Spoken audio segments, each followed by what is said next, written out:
அனைவருக்கும் எனது அன்பான வணக்கம். திருவள்ளுவர் இயற்றிய திருக்குறளில் அறத்துப்பால் அதிகாரம் 27 தவம் 263வது குறள். துறந்தார்க்கு துப்புரவு வேண்டி மறந்தார்கொல் மற்றையவர்கள் தவம்.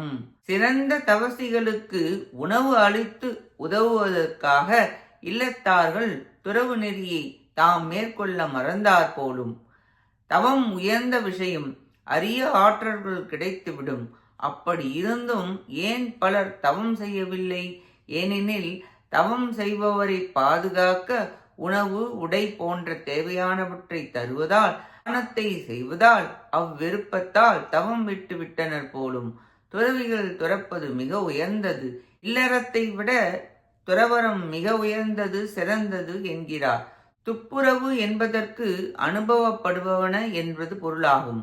வேண்டியவற்றை வேண்டியவாறெல்லாம் பெறுவதற்கு தவத்தை செய்யப்படுகிறது. இல்லறத்தார் தானம் நிறைய செய்வதால், அதில் விருப்பம் மிகுதியாக உள்ளதால் தவத்தை மறந்தார் போலும்.